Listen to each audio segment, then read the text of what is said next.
La victoria del cristianismo en 305 después de Cristo fue cuando Diocleciano abdicó el trono imperial. La religión cristiana estaba terminantemente prohibida. En el año 324 después de Cristo, se reconoció al cristianismo como la religión oficial del Imperio Romano y un emperador cristiano ejercía autoridad suprema con una corte de cristianos profesantes a su derredor. Los dos rivales, Macencio y Constantino, sus ejércitos se enfrentaron.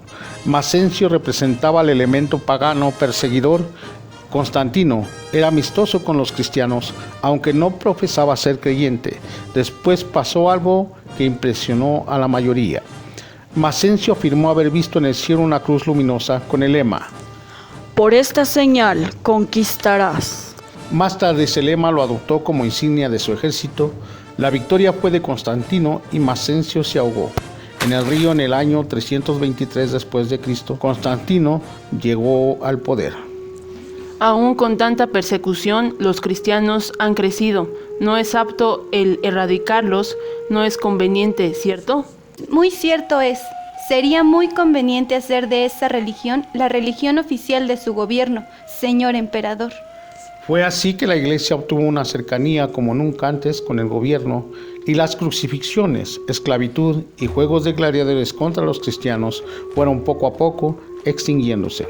Pero el tiempo y el pecado hicieron que fueran alejándose de Dios y acercándose al mundo, perdiendo la autoridad moral y espiritual. Empecemos a levantar iglesias para poder reunirnos continuamente. En la última persecución, durante Diocleciano, las autoridades hicieron destruir muchos de los edificios y otros los confiscaron. La iglesia y el clero empezaron a recibir las donaciones que eran para los templos paganos y con esto fueron enriquecidos. Debemos obligar a los creyentes a donar más dinero, pues la costumbre es que traigan a la iglesia de todo lo que tienen para las necesidades que tiene la iglesia, y pondremos el domingo como el día oficial de descanso y adoración. Los ministros de la iglesia llegaron a ser una clase privilegiada, desencadenaron un mal para el Estado y la iglesia. Tenemos que abolir como instrumento de muerte la crucifixión, y no más muertes de niños, pues el Dios cristiano enseña que la vida es de mucha estima, y debemos obedecer a los mandatos tratando a los demás con compasión y caridad. Junto con los beneficios vinieron las desventajas, pues llegó a la iglesia todo tipo de gente, oportunistas con ambiciones de tener un puesto político e influenciar ante la sociedad. La gente pregunta, ¿no dejará sus costumbres? ¿De tener sus dioses? Dejemos que los adoren y cambiamos los nombres por los santos cristianos, así ya no será mal visto. Con el tiempo fueron introduciéndose las costumbres paganas y se mezclaron con el cristianismo, afectando la verdad del mismo. Así el orgullo y la arrogancia suplieron a la humildad y santidad de los cristianos puros. Fundación de Constantinopla. Al poco tiempo del reconocimiento del cristianismo como religión del Imperio Romano, una nueva capital se escogió, construyó y estableció como la sede de la autoridad. Esta capital fue la ciudad griega de Bizancio. Roma está llena de templos, ídolos, estatuas inclinadas a la adoración antigua, expuesta a ataques de los enemigos. Roma había sido sitiada más de una vez. Ejércitos de la provincia destronaban y entronaban emperadores. No había lugar ni siquiera para una sombra de autoridad de parte del Senado romano. Emperadores poseían un poder limitado y Constantino deseaba una capital fuera de paganismo. Bizancio será la nueva capital donde fijaré Constantinopla. En la nueva capital, Constantino y el obispo vivían en armonía. Se honraba y reverenciaba la iglesia. No había templos para los ídolos, pero más tarde se levantaron muchos y el mayor de ellos fue Santa Sofía, Sagrada Sabiduría, y fue la principal catedral de cristianismo durante 11 siglos. Las fronteras eran extensas y el peligro de invasión bárbara era inminente. Diocleciano. Comenzaré la división de autoridad. Constantino. Nombraré emperadores asociados. Pero Teodosio completó la separación. Por un lado, el mundo se dividía en oriental, el griego, y occidental, el latino, y esto fue un presagio futuro de la división de la iglesia. Constantino toleraba los sacrificios a las imágenes y ofrendas, sin embargo era enérgico al reconocer el cristianismo. Sus sucesores eran intolerantes, dando mayor peso a la religión cristiana. Las donaciones recibidas para los templos paganos se confiscaban y se utilizaban para templos cristianos. El hijo de Constantino realizó una serie de leyes. A partir de hoy habrá pena de muerte y confiscación de todas las propiedades a los adoradores de ídolos, y nadie podrá escribir o hablar en contra del cristianismo. La puesta en vigor de estas leyes represivas variaba mucho en las diversas partes del imperio. Sin embargo, su efecto fue el paganismo. Quedó exterminado en el curso de 3 a 4 generaciones.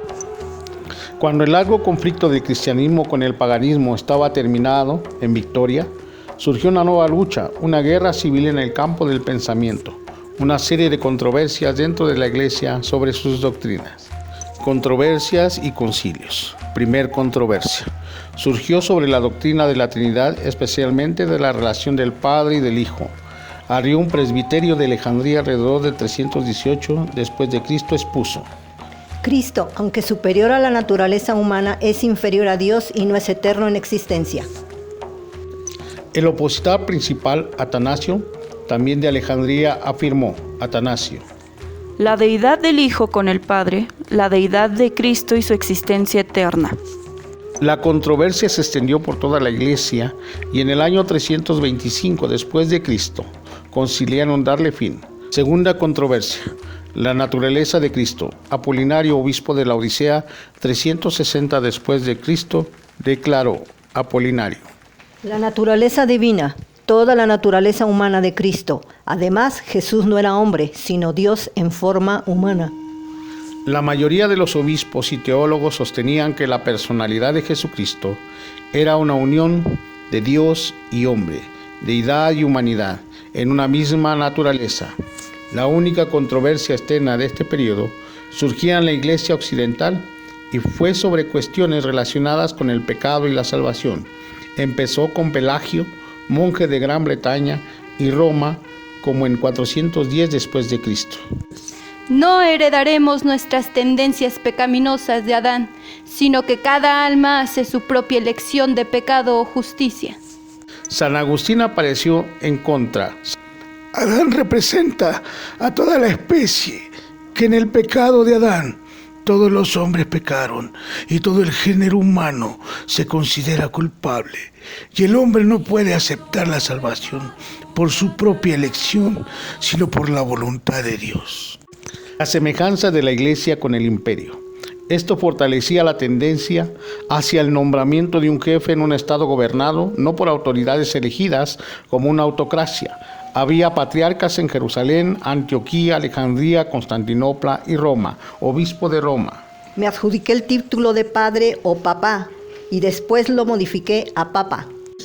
Teníamos frecuentes disputas por la prioridad y supremacía. Sin embargo, al final escogimos entre el patriarca de Constantinopla y el papa de Roma.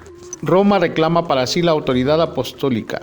Era la única iglesia que decía poder mencionar a los apóstoles, Pedro y Pablo, como fundadores de la iglesia, y tomó la tradición de que Pedro era el primer obispo y por consiguiente el primer papa, porque Jesús dijo: Tú eres Pedro, y sobre esta piedra edificaré mi iglesia. Apacienta mis ovejas.